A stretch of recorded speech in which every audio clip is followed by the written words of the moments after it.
Quiero aprovechar, lo he hecho hoy en la rueda de prensa, pero reiterarlo no está mal. Es más, además de ser un acto de educación que un bilbaíno tiene a natura, es estricta obligación. Quiero dar las gracias a la institución que ha acogido, que ha impulsado, que ha inventado realmente esta exposición, a su personal que ha hecho un extraordinario trabajo, como vais a ver todos después en la sala de exposiciones. Y también quiero agradecer, está aquí presente José Antonio Ortega Anguiano, que efectivamente es uno de los prestadores, pero sí quiero insistir en lo siguiente: los prestadores, todos los prestadores, prácticamente pertenecen, o yo he llegado a ellos gracias a la Asociación de Amigos del Capitán Trueno. Quiero agradecer a la asociación y, desde luego, particularmente a los prestatarios. En cada uno de los préstamos aparece su cartel diciendo a qué nombre, a qué colección pertenece, porque efectivamente sin ellos no se hubiera hecho esta exposición. Hubiera quedado en una brillante idea de Juan Barja y en unas gratas conversaciones que tuvimos ya hace 2 años y pico, en el esfuerzo que han hecho 2 extraordinarios autores como son efectivamente José Manuel Sánchez Ron y Juan Calatrava, y en un tiempo perdido por parte del aquí presente. Han sido precisamente los que han prestado la obra los que han hecho posible finalmente la materialización. Y a todos, como comisario, el comisario Lanceros en ejercicio, quería dar las gracias en este acto. Bueno, se trata de mito e historia, y yo quería que José Antonio Ortega Anguiano, que es, no sé si es el mejor conocedor de la historia del cómic, el Capitán Trueno, porque igual algunos conocen al Capitán Trueno extraordinariamente en la intimidad, como otros hablan catalán, pero así de forma pública sí es el gran conocedor de la historia y de las vicisitudes de un producto cultural como es el Capitán Trueno, que ha sido tan importante en la historia de la cultura popular española, y no solo de la cultura popular, como vas a intentar mostrar aquí. Entonces, a mí me gustaría que hiciera una semblanza un poco rápida de cuál fue la vicisitud editorial del Capitán Trueno. Esa es la historia, y a partir de ahí yo iré, una cosa que se me da bastante bien, molestando e interrumpiendo, introduciendo, bueno, digamos, esos elementos de mito, significado, narración, que es uno de los ejes que la exposición recorre, como veremos después, para después desembocar en fascinantes ámbitos visualmente poderosísimos, como son la arquitectura y la técnica, que, bueno, dan a la exposición el empaque que finalmente tiene. José Antonio. Pues gracias. Gracias, Pachi, y también gracias al Círculo de Bellas Artes de Madrid por esta oportunidad que nos ha dado de conocer seguir conociendo a un personaje tan emblemático dentro de la cultura española como es el Capitán Trueno. Con respecto a lo que me hablaba Pachi de hacer una leve semblanza del personaje, pues pudiera decir que posiblemente fue en el año 55, porque son datos tampoco que no están contrastados, como es natural, ¿no? Posiblemente fuera en el año 55 que hubo un problema, que los tebeos que editaba Bruguera, pues su personaje estrella era el Cachorro en ese momento, y entonces el Cachorro de Iranzo deja de venderse algo, y entonces necesitan tener otro tebeo potente para poder vender, ¿no? Y entonces Rafael González, que era, digamos, el editor por excelencia de entonces, aunque no era el dueño de la empresa, pues habla con un guionista que había llegado, que era muy joven, que además había hecho muy poco en la empresa, pero lo poco que había hecho pues había sido bueno, como era Víctor Mora. Y entonces lo que hace es que le pide que cree un personaje, y se habla, porque todo esto son conversaciones de un despacho simplemente, ¿no? Se habla de que este señor le dijo: oye, haz un personaje como el Príncipe Valiente, que supongo que lo conoceréis, es un personaje norteamericano, que es un señor que resulta que va deshaciendo en tuertos, igual que como cualquier otro personaje del cómic. Y entonces lo que hace es que Víctor Mora, entonces, con las indicaciones que le da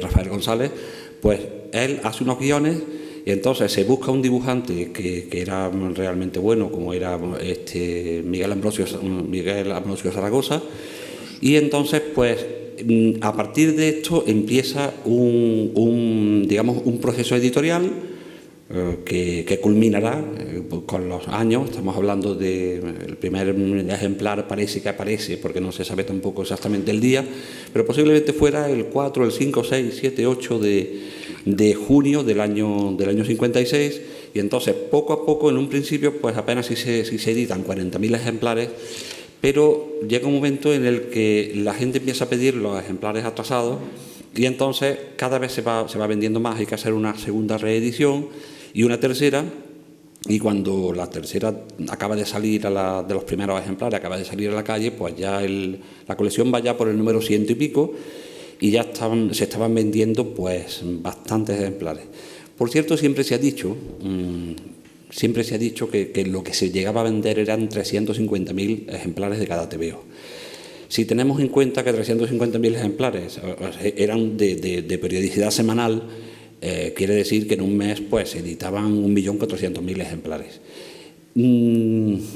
Datos fehacientes de que esas cantidades sean reales no las hay.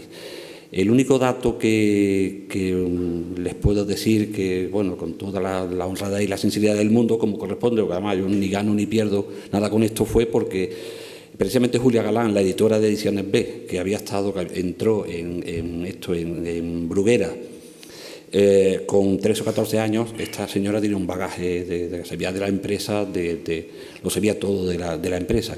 Esta señora me dijo en cierta ocasión que 350.000 no, que fueron 175.000. Decía que posiblemente hubiera algún momento en el que algún pico fuera más de esta cantidad. Pero eso es lo que ella debía saber más que a lo mejor los periodistas, porque lo que nos pasa es que todos los que escribimos, no solamente en el tema de los cómics, muchas veces lo que hacemos es que irnos a las fuentes, lo que vamos haciendo es copiándonos unos a otros, y muchas veces vamos perpetuando un mal dato que se da, ¿no? Entonces, al menos decir, como estamos hablando del origen de todo esto, pues y de digamos la forma de cuáles fueron todo lo que dio origen al personaje, pues yo creo que la tirada es importante, y por eso yo creo que los 175.000 ejemplares creo que es una cantidad bastante razonable para esto. Bien, pues simplemente sí. No, quería interrumpirte con una cosa, porque has citado, y no me gustaría que pasase desapercibida. En alguna ocasión, cuando a Víctor Mora se le pregunta al respecto de los estímulos externos o de las fuentes de las que había bebido para el personaje, es cierto que en muchos momentos, y a eso quiero ir a continuación, porque es uno de los ejes de la exposición, cita fuentes literarias. De hecho, una de las cosas que tratamos de mostrar es que fuentes literarias se citan. Ya me está echando la bronca Juan Borja. Que fuentes literarias se citan en el propio cómic, hasta el punto de que en un momento, bueno, ya ligeramente crepuscular, una fantástica aventura, El adivino de los ojos muertos, se dice que se indica que como Don Quijote, también el capitán Trueno, suponemos que antes de ser capitán y antes de ser apodado Trueno, fue corrompido por las lecturas. Y hay un monje con tonsura que le dice al padre del futuro capitán Trueno: no deberías haber dejado que tu hijo leyera La República y las leyes de Platón, así como los libros del ciclo artúrico. O sea, con lo cual sí parece que ese señor, que estaba embebido en sus lecturas en la biblioteca, bueno, pues algo influyó también en su autor, en Víctor Mora, alguna de esas lecturas. No sé si el capitán Trueno leyó La República y las leyes. Yo siempre me he preguntado después de eso en qué edición las leería, en el siglo XI, ¿no? Dice, bueno, a ver, ¿cuál es? En un lugar, en una aldea más o menos, además, situada en Cataluña. No sé si el ciclo artúrico, perdona que te interrumpa un segundo, no sé si el ciclo artúrico es incluso posterior, ¿no? Más bien que el Renacimiento, casi el Renacimiento y todo eso, ¿no? El ciclo artúrico como tal, bueno, se completa en época muy posterior, pero sí es cierto que leyendas que después van a confluir en el ciclo artúrico vienen ya de la materia celta y circulaban por ahí en ediciones con todas las comillas que se le quiera poner al término, ¿no? Pero es cierto que cuando uno ve citado, bueno, quizás son manías de lector, de bibliófilo humildemente, como es la vía, pero cuando uno ve aparecer un personaje, ¿no? Cuando en un momento ahí en el desierto el capitán Tureno cita a Herodoto y dice, no, esto ya lo describió Herodoto, ¿sabes? Dice uno, madre mía, ¿de qué biblioteca o no sé, había colecciones en kioscos como ahora para que el capitán Tureno comprara los libros de la historia de Herodoto y tal y cual? No, pero bueno, quiero decir, hay fuentes externas, que es un poco lo que se trata de ver aquí, ¿no? Que digamos que buena parte de la musculatura narrativa del capitán Tureno se debe a que narra de otra forma algo que ya ha sido narrado, ¿no? Lo cual no es ni abuso, ni plagio, ni nada por el estilo, es instalarse en el mainstream de esa narración que empieza en múltiples fuentes, la mitología celta, la mitología nórdica, la mitología griega, la mitología semita, a través de la Biblia, etcétera, etcétera, y va incorporando cantidad de afluentes de todo tipo, algunos de los cuales, más o menos unos 30 en libros expuestos, unos 50 en obras indicadas en las cartelas, se muestran ahí. Pero has citado una cosa que es importante. Sin duda alguna, Víctor Mora bebió de un cómic que es verdaderamente extraordinario. En uno de nuestros correos y en una conversación telefónica lo mencionábamos, Juan Calatrava y yo, que es El príncipe valiente en la corte del rey Arturo, la obra de Foster, que tanto desde el punto de vista del dibujo como desde el punto de vista narrativo es una verdadera joya. Ahora hay una cuestión importante, es decir, El príncipe valiente, donde valiente es apellido, por cierto, no es adjetivo calificativo, es un héroe solitario que va desfaciendo en tuertos. Sin embargo, el capitán Tureno nace ya como la idea de una colectividad, de un grupo integrado que aparece ya básicamente en el primer cómic. O sea, de hecho, cuando en la primera aparición del capitán Trueno, recuerdas tú obviamente, es de espaldas como caballero negro, con Crispín también de espaldas como caballero negro, diciendo: mi señor acepta el desafío de Ricardo Corazón de León. Por ahí está Goliat, y ya en el número 4 se incorpora Sigrid para no abandonar nunca la serie. Claro, hubo también otros personajes que recorrieron el camino, digamos, del hacer grupo, como es Tintín. Tintín, los personajes como Haddock, etcétera, etcétera, van ocupando espacio. Yo creo que uno de los grandes méritos del capitán Tureno es precisamente esa concepción grupal desde el principio. Y, hombre, hay una cosa, es cierto que en aquel tiempo el trío protagonista, que tenía tanta importancia, muchas veces los secundarios incluso eran bastante más importantes incluso que el propio protagonista, ¿no? En este caso que estamos hablando del capitán Tureno, el personaje era tan líder y tan caballero al uso, que precisamente Goliat, por ejemplo, es un personaje con una humanidad tremenda, ¿no? Y Crispín, pues, en el aspecto de, por ejemplo, de la edad que tiene, de un chiquillo de 13, 14 años, pues también tiene su lugar, ¿no? Lo que ocurre es una cosa: en aquel entonces había un montón de colecciones que normalmente solían tener este tipo de trío protagonista. Lo importante en el capitán Trueno, creo que fue, una opinión personal, ¿no? Lo importante en el capitán Trueno fue que precisamente la entidad que acabaron adquiriendo tanto Goliat como Crispín, e incluso no solamente los personajes benéficos, sino incluso los malvados, ¿no? Porque había personajes que eran tremendos, ¿no? O sea, ahí tenemos, si habéis leído más o menos las colecciones estas, hay un personaje que es Titlán, que es un azteca, ¿no?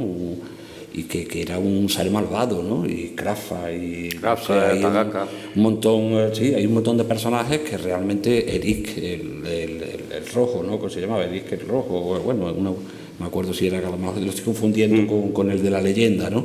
Bueno, no, la leyenda no, Eric el rojo parece que existió en realidad. Descubrió América. Y sí, y eso, que tenían esa entidad que tenían los personajes dentro de la colección, quizás fue lo que la hizo destacar dentro del contexto de los tebeos de su tiempo.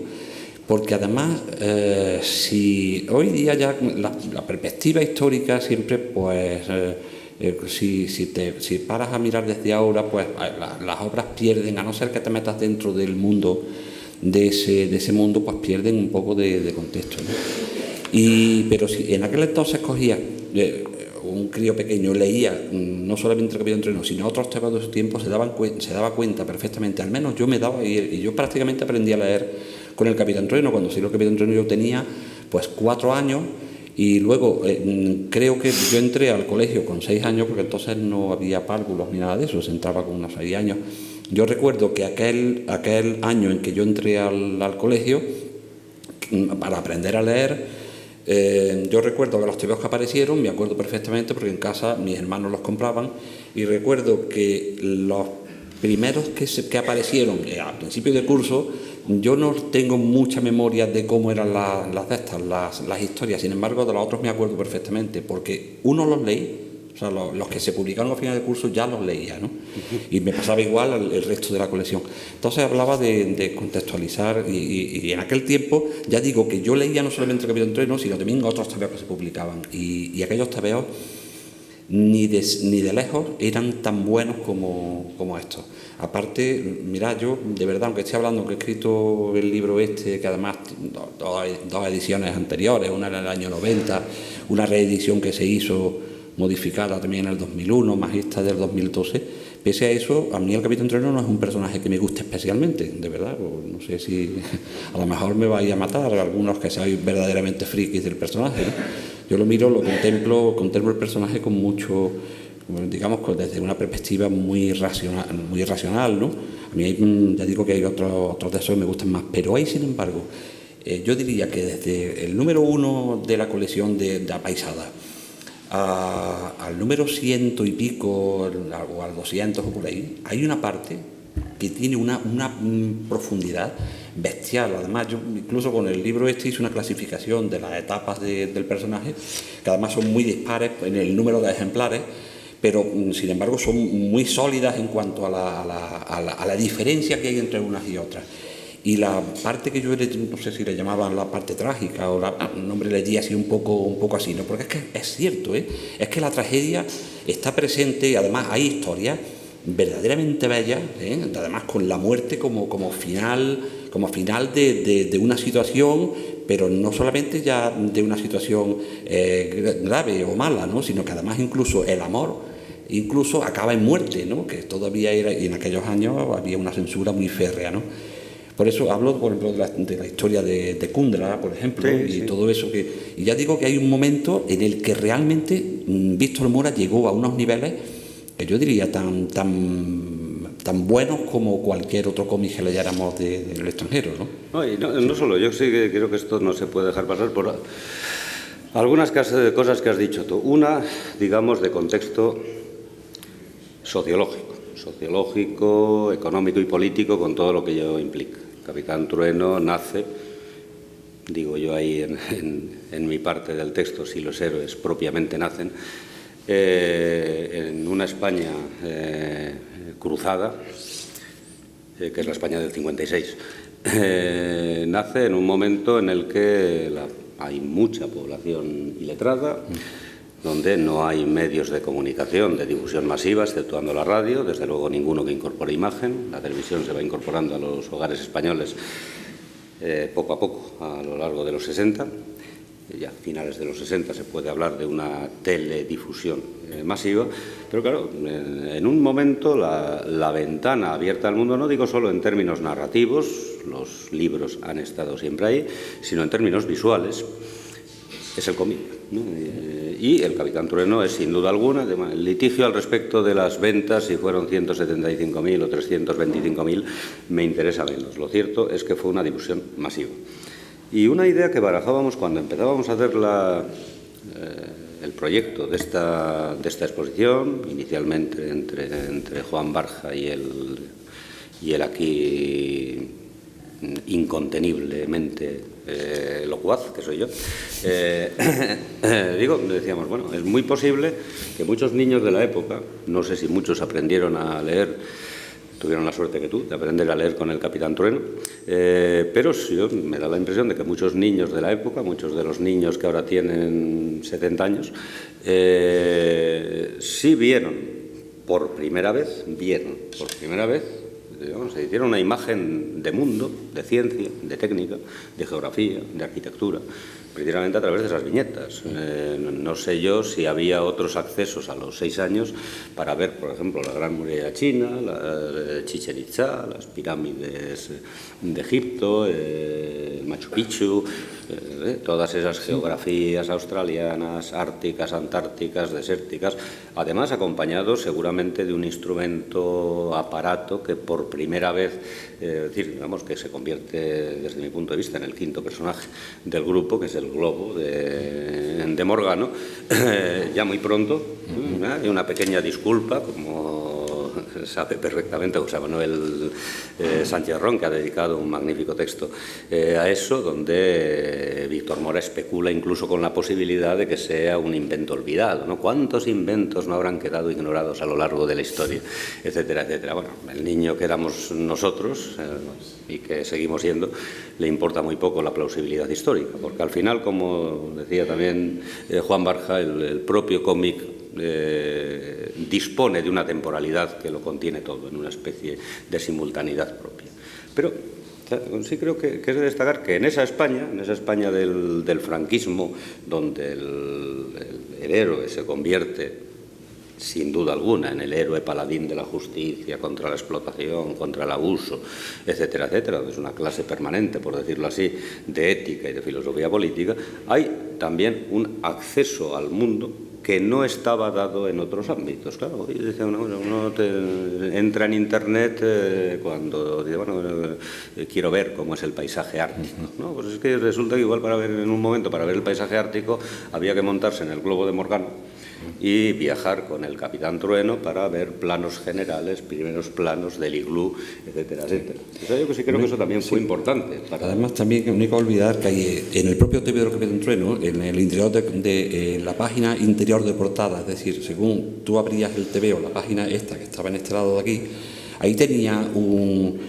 cuadradito que se llamaba Lo sabías, con interrogación, que era que hablaba de lo mismo que trataba el TVO. Si por ejemplo el TVO iba, pues, ¿qué le digo yo? Pues al Polo Norte, se hablaba del Polo Norte, o si era sobre los aztecas, te hablaban sobre la cultura azteca, y además de allí tocaban temas curiosos, puede ser de antropología, del concepto de antropología que se tenía en aquel entonces, que era todo culturas exóticas y ya está, ¿no? Antropología, pues geografía, de todo, ¿no? Se podía, y claro, tú no solamente tenías, porque además eran unos textos muy cortitos con un dibujo al lado, de tal manera que tú leías el TVO y ahí tenías un complemento más también. Lo primero que leías era el TVO, ¿no? Pero luego te ibas a aquello y entonces te complementaba el texto con esto. Entonces, como decía Pachi, es cierto que esto fue una forma de enculturización de la propia sociedad española, ¿no? Que como suele ocurrir con todo este tipo de cosas, ¿no? Los tebeos en el espectro de la cultura han tenido un estatus y han cumplido una misión que era entretener, pero también informar. Aunque parezca extraño, programas como Gran Hermano, por ejemplo, está cumpliendo esa doble misión, están entreteniendo y están informando. Lo que pasa que sobre lo que informan puede ser aceptable o no, pero que informan, que están indicándonos cómo es la sociedad española actualmente. Pues eso pasaba también, pero eso ha pasado siempre. Y en aquel entonces, pues, este tema era bastante normal. Los tebeos tenían mucha información cultural sobre esto. Aparte de la propia historieta, tenían bastante información. Y con respecto... No solo cultural, sino multicultural. Tú has hablado de la antropología. Bueno, la antropología es curiosamente multicultural. Hay una cosa que, bueno, se señala como una especie de gracia, pero el Capitán Trueno es un señor que a la hora de dialogar, y dialoga con todo Dios y con varios dioses, a nadie impone su idioma.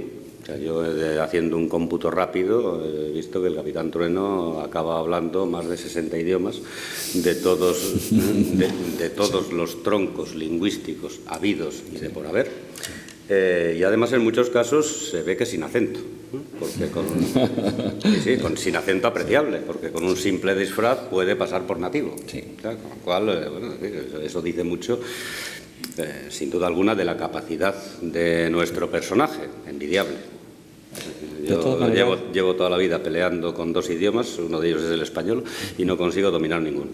Pero bueno, ahí hay una actitud, que, bueno, obviamente es necesaria para el buen desarrollo de la serie tal y como está concebida por Víctor Mora. Pero bueno, es ahora algo que en estos momentos de litigios multiculturales y cosas por el estilo no se puede ignorar. Digamos, hay formas de práctica multicultural que seguramente sin una teoría que la soporte, a mí me da igual, pero en cuyo ejercicio también nos hemos formado. Y en ese sentido, sí quería destacar, bueno, hay una antropología que dice, bueno, pues era una antropología un tanto fantasmática, ¿no? Seguramente Víctor Mora, aunque podría haberla hecho, no había leído intensivamente a Lévi-Strauss en aquellos momentos. Podía haberlo hecho. Igual resulta que ahora se levanta y dice, sí, lo había leído. Pero... No, era un hombre bastante culto, ¿eh? No, era... Y sí, yo le he leído artículos en prensa y era muy culto, ¿eh? Era un hombre muy culto, era un hombre que por otra parte estuvo exiliado en Francia y que no solo se puso en relación con los grandes autores franceses del cómic, sino que... cultivó esa cultura francesa, ¿no? No, pero no me interesaba destacar tanto eso, sino que efectivamente hay una antropología, no solo una antropología social y cultural, descriptiva, ¿no? Ya digo, de pueblos habidos y de por haber. En un momento uno se encuentra con un resto romano, con un resto egipcio, con la biblioteca de Alejandría, con las Amazonas, con la Atlántida, etcétera, etcétera. En esa conformación de temporalidad que finalmente le da al héroe y a sus muchachos su propio territorio, que es todo el mundo, y su propio tiempo, que es todo el tiempo. Claro, eso se va cultivando poco a poco, y a mí me parece un hallazgo genial. Pero digo que también eso cultiva actitud, es decir, también eso, digamos, impone una ética narrativa que Víctor Mora va apuntando en los primeros momentos y va cultivando poco a poco. Es cierto que incluso en el propio relato, en el propio guión de Víctor Mora, cuando es de Víctor Mora, no todo es de él, se observan variaciones caracteriológicas, sociológicas tremendamente importantes. En el caso de Trueno. De todas maneras, si nos remitimos al texto al contexto antropológico, es cierto que aparecen una serie de tribus extrañas, ¿no? O exóticas, podríamos decirle, pero sin embargo hay una cosa que unifica todas las historietas que transcurren con ese tipo de personas, entre este grupo étnico, y es que siempre hay alguien que es contrario al poder de esa tribu. A lo mejor está gobernado por un rey de suelo, y hay un señor que se opone a ese poder, que al final acaba quedándose como jefe de esa tribu, ¿no? Lo que quiere decir que en la postura, hay una postura humanista dentro del propio Mora. Si tiene esos conceptos, evidentemente tiene unos conceptos humanistas y todo eso, ¿no? Con todo lo que conlleva el humanismo, ¿no? Me refiero a la parte ideológica del humanismo, ¿no? No, y sobre todo hay una dialéctica poder-oposición, que seguramente en la España de aquel momento, muchos de los que ahora estáis en provecta edad también la conocíais, en esa dialéctica poder-oposición. Bueno, Mora era un militante comunista, seguramente eso lo tenía en mente. El capitán Trueno es un caballero español, muy español, ¿no? Ya desde el primer volumen ataca al grito Santiago y cierra España, pero es un permanente exiliado. O sea, se pueden contar con los dedos de una mano casi los días que pasa en España a lo largo de toda la aventura. Eso dice muchísimo al respecto de una patria anhelada, querida, perdida, ocupada, usurpada, explotada, etcétera, etcétera. Sí, posiblemente también fuese por... yo esto no lo pregunté nunca, ¿no? Mientras vivió este señor. Pero es posible que también fuese quizás un poco por evitar problemas de censura, ¿eh? Porque hubo una aventura en Rusia que no se nombra en toda la aventura, se nombra que están en Rusia. Pero es porque no se podía. Hablamos de la Rusia medieval. Es porque no se podía poner Unión Soviética. Claro. Pero vamos, ni la Unión Soviética, ni Rusia, ni la estepa, vamos, siquiera, ¿no? Que eso hubiera sido. Y sin embargo, no, yo creo que por evitar problemas de carácter de censura, ¿no? No, pero bueno, pero además, yo ya digo, te dice mucho. Vamos a ver, el caballero, y tú lo has dicho muy bien, el caballero es caballero andante. Lo es el Príncipe Valiente, lo es Don Quijote. Pero bueno, digamos que el ciclo de sus andanzas siempre les lleva a varios exteriores más o menos hostiles. Don Quijote amplía mucho el arco y el tono y el tino de su recorrido entre la primera y la segunda parte. En la primera parte no visita ninguna ciudad, es un caballero rural, ninguna ciudad. Ni Valladolid ni Burgos, que podían haber sido visitas casi obligadas. En la segunda parte va a una ciudad para morir, a Barcelona. En la segunda parte se encuentra con armas de fuego, se encuentra con la muerte de verdad, no con muertes de broma. Se encuentra con aquí se imprimen libros, o sea, se encuentra con todas las innovaciones. Bueno, en el caso del Capitán Trueno también sucede, ¿no? Se va ampliando un círculo que es un círculo geográfico, que es un círculo moral, que es un círculo político, pero siempre yo diría que también es cierto, y lo has señalado tú muy bien, transportando una obsesión muy española, que es la del momento, que es la obsesión de un poder-oposición, donde al poder del tiranuelo siempre hay uno. Bueno, igual había dos. Que se le oponían y que en el caso de encontrar la coyuntura adecuada, los apoyos adecuados, pues podían triunfar en la rebelión. Es decir, efectivamente es un esquema. Que curiosamente siempre hay salida. Siempre es con la violencia, ¿eh? Siempre es con violencia. Nunca ha habido una sola historieta que se haya resuelto sin. O sea, que el mensaje realmente es ese, ¿no? Que hay que luchar. De alguna manera le pasa incluso a cosas como, por ejemplo, aquella serie de televisión de Kung Fu. Kung Fu era un personaje que además parece que era esa serie, vista desde esta perspectiva, pues parece ser que era todo se trataba siempre de evitar la violencia, cuando al final lo que se hacía era potenciarla, ¿no? De una manera, es que no se puede arreglar un asunto sin con violencia, ¿no? Eso era el mensaje final que tenía aquella serie de Kung Fu, que, bueno, hablo de Kung Fu como podía haber hablado de cualquier otra, porque hay miles de obras que el protagonista es muy bueno y todo lo que tú quieras, pero que al final tienes que remengarse y dar unos pocos de puñetazos, ¿no? Y al Capitán Trueno le pasaba eso, ¿no? Quería, comentar una última cosa, digo, porque sí me gustaría dejar un momento siquiera, va a ser escaso por desgracia, o por suerte, porque igual preguntáis algo difícil que no sepamos. Al respecto de uno también de los motivos centrales de la exposición, y como tenemos que estar a las 8 abajo para la inauguración, hemos comentado que sí, que efectivamente el niño joven español de los 50 descubre un mundo técnico, en ocasiones tremendamente fascinante, o sea, no solo ve ingenios contemporáneos, ballesta, torres de asalto, catapultas, sino que ve globos, submarinos, robots, etcétera, etcétera. Además hace un viaje paisajístico y arquitectónico por todo el mundo, mejor o peor tratado por los distintos dibujantes. Algunos omiten o falsean o la fastidian. Y hasta se lo inventan. La referencia, sí. Y otros no, otros son tremendamente respetuosos a la hora de hacerlo. Y otro elemento que fue realmente el que está a la base de la idea de esta exposición es que también el niño que somos o que fuimos se incorporó a la gran literatura sin saberlo a través y a partir, en muchos casos, del Capitán Trueno. Seguramente no como única fuente, ¿no? Pero claro, cuando uno mira las cifras de venta del Capitán Trueno, cuando uno mira su periodicidad, ¿no? Es decir, el hecho de que muchos señores, algunos de los cuales tengo delante, estaban pendientes de que saliera el próximo número del Capitán Trueno, o sea, cada semana. Claro, pues igual resulta que muchos nos encontramos, en mi caso, aunque yo me incorporé más tarde, a la devoción. Yo ya soy de la época de Trueno Color, pero sí, a mí sí me pasó que después, andando el tiempo, me pasó un poco lo que decía Juan, que de pronto va uno y se hace mayor y se pone a leer la Ilíada, a los 8 años más o menos, en Bilbao es lo normal, y dice, ahí va, si resulta que algunos episodios están copiados del Capitán Trueno. Y pasa lo mismo con la Odisea, pasa con la epopeya de Gilgamesh, pasa con partes de la Biblia, hasta Dios copia a Víctor Mora, pasa con Julio Verne, con Swift, con Conrad.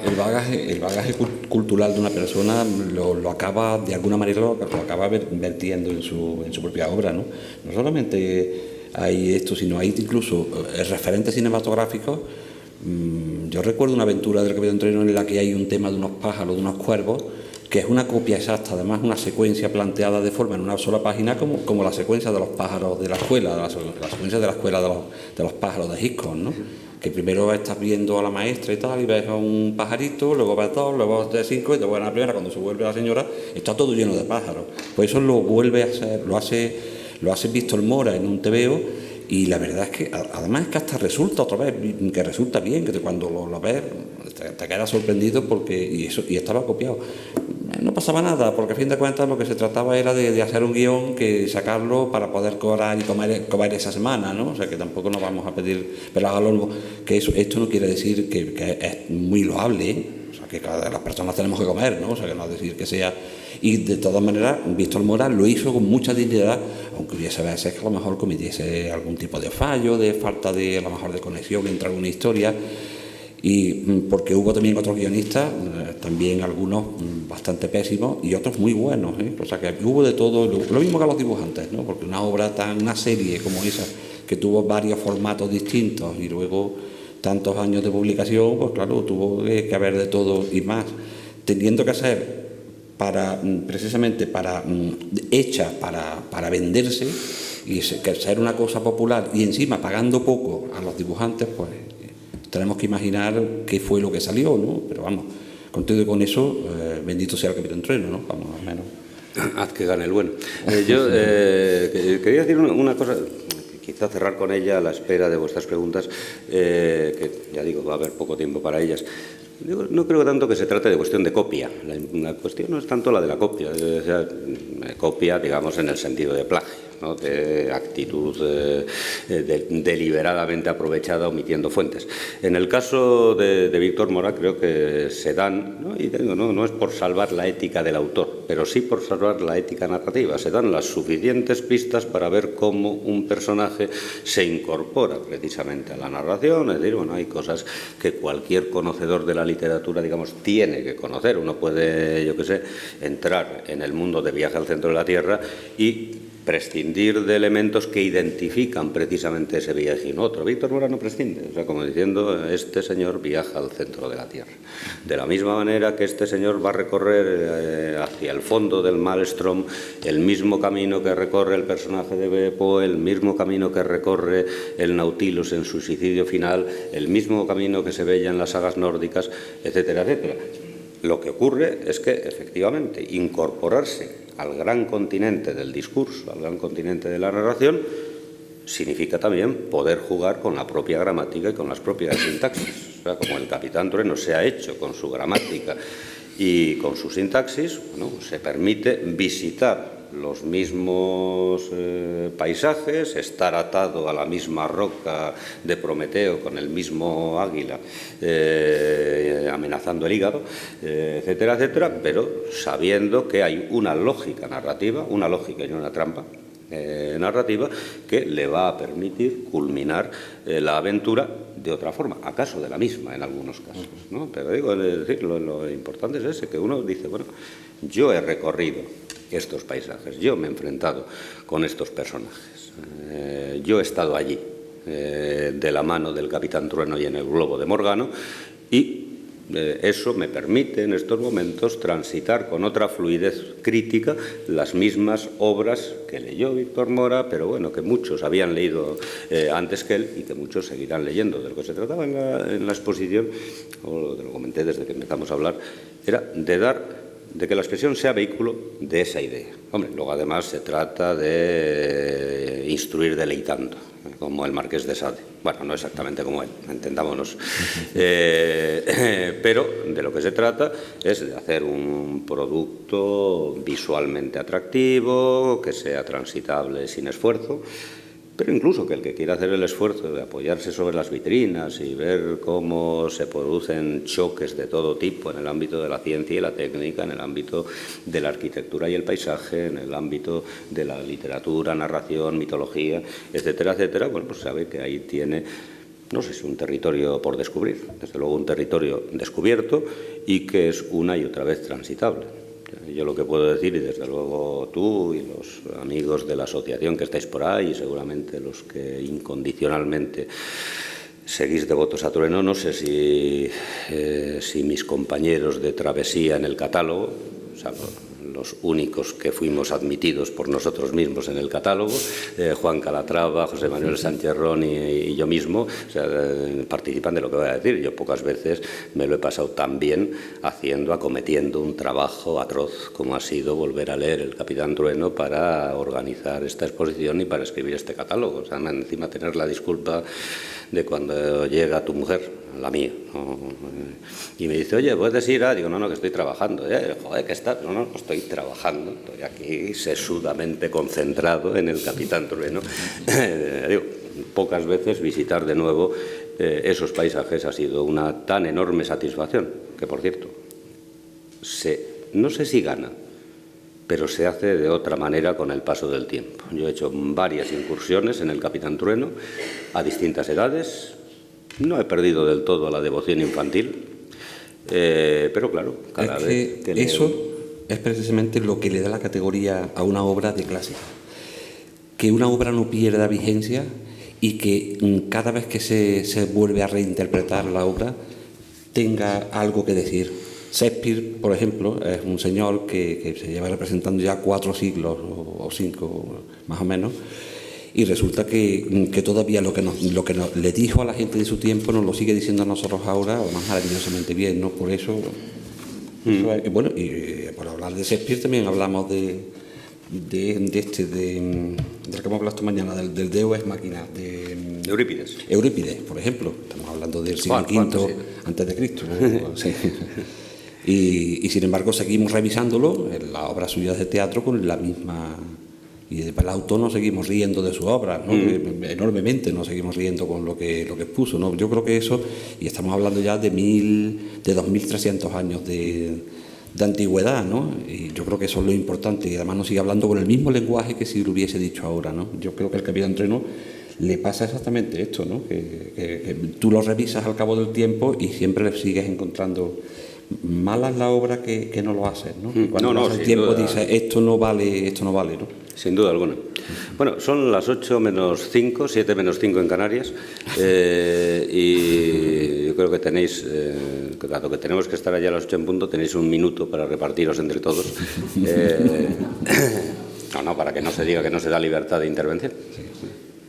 Muy brevemente, la similitud y grandes diferencias con el otro periodo de la época de Jabato.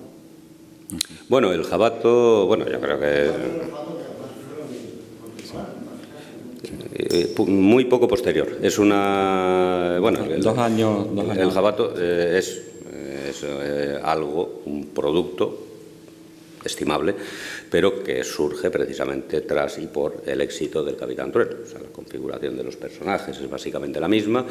Yo sí creo que en algunos momentos se resiente, es decir, no hay la misma fuerza y el mismo trenzado narrativo en el Jabato que en el Capitán Trueno. Sí he dicho esta mañana en la rueda de prensa algo, y es que, sin embargo, yo creo que el gran pulso narrativo se recupera en un personaje quizá menos conocido, que es el Corsario de Hierro. Eso, el Corsario de Hierro. Sí. También otra producción de Víctor Mora. Hay una gran obra también de Mora, que yo creo que es superior al Jabato, lo que pasa es que tuvo menos éxito, el Cosaco Verde. Sí. Cosaco Verde tiene unas connotaciones ¿cómo le llaman esto? Unos paralelismos con toda la cultura del siglo XIX. Una maravilla, ¿no? Ahí te habla, ahí sí que hay relación con la narrativa de aquella época, ¿no? De todas maneras, quisiera, sí, un segundo, soy muy breve, para que podáis. De todas maneras, con el tema del jabato hay una cosa, y es que cuando el hecho de que surja el jabato y el cosaco verde incluso, no es ni más ni menos que una cuestión económica. Fijaos qué curioso. Estamos hablando de productos, aunque estemos hablando de cultura, de no sé qué, no sé cuánto, al final de cuentas, el Caballito Torero era un producto para venderse, que se vendía a cambio de un poco de diversión. Entonces, resulta que hay en el mundo editorial hay una cosa, y es que si yo saco un producto que es bueno, tengo que sacar otro similar que, aunque le pierda dinero, lo tengo que lanzar, porque los gastos de la pérdida que voy a tener con este producto me la va a cubrir el producto bueno. Pero hay una cosa que hago que es beneficiosa para mí, y es que resulta que si un señor va a sacar este producto bueno antes de que yo saque el mío malo, resulta que el que va a hacer la competencia es él. Entonces eso, vamos, no creáis que eso no lo he inventado yo, que eso lo está inventado desde los años 20 o por ahí, está inventado. Y el jabato es un producto de este tipo, ¿eh? Bueno, aparte, claro. Hay dos preguntas o dos intervenciones pedidas. Ruego que seamos breves, que si no nos echan de la sala. Ya, sí. Buenas tardes.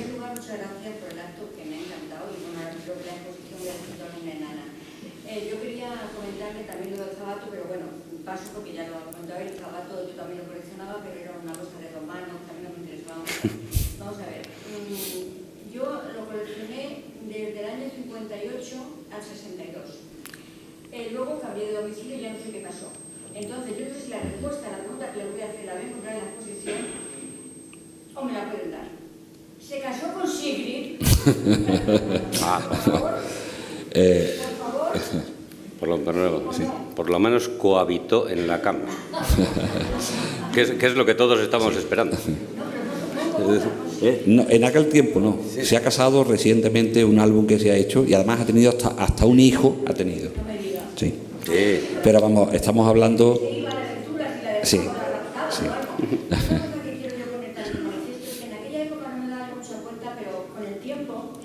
Víctor Mora, que por cierto ha fallecido en agosto, yo todo mi homenaje para él. Sí, esto es un homenaje para él. A mí mi madre nos decía, ¿cómo podéis comprar al mismo tiempo el Guerrero Antifaz y las cosas de la Azucena, que eran de princesitas? Y es que lo del Guerrero Antifaz, lo del Capitán Trueno, el Guerrero Antifaz y el jabato, era para nosotros increíble. Claro. Entonces, el Capitán Trueno, yo recuerdo que Sigrid, el personaje de Sigrid, lo trataba no en tan tonto, porque Sigrid era la reina de Tule.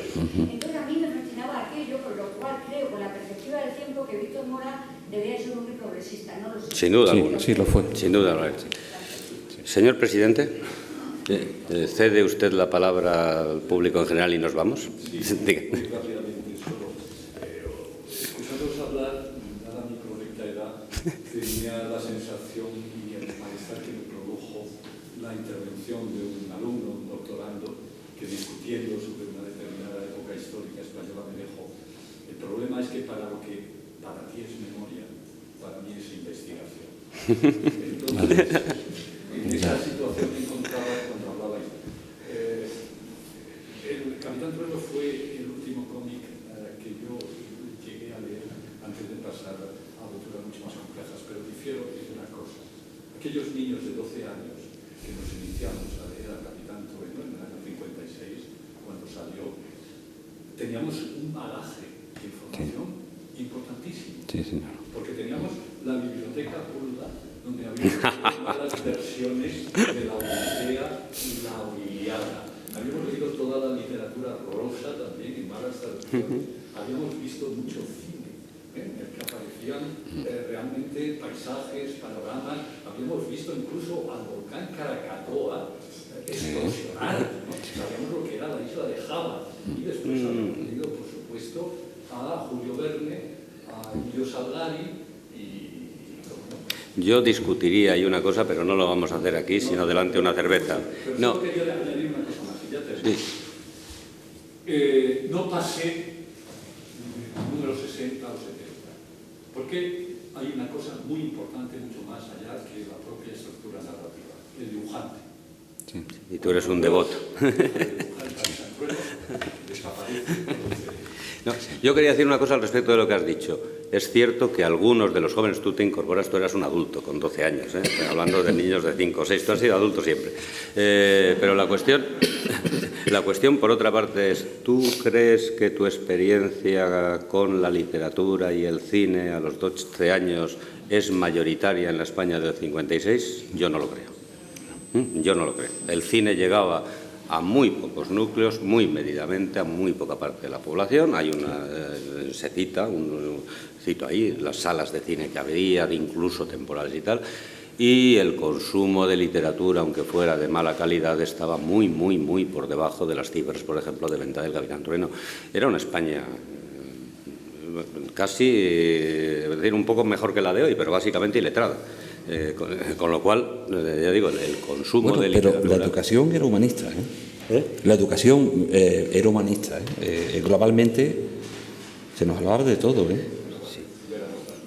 Y no, claro, lo que pasa es que no, la cultura es algo que no es...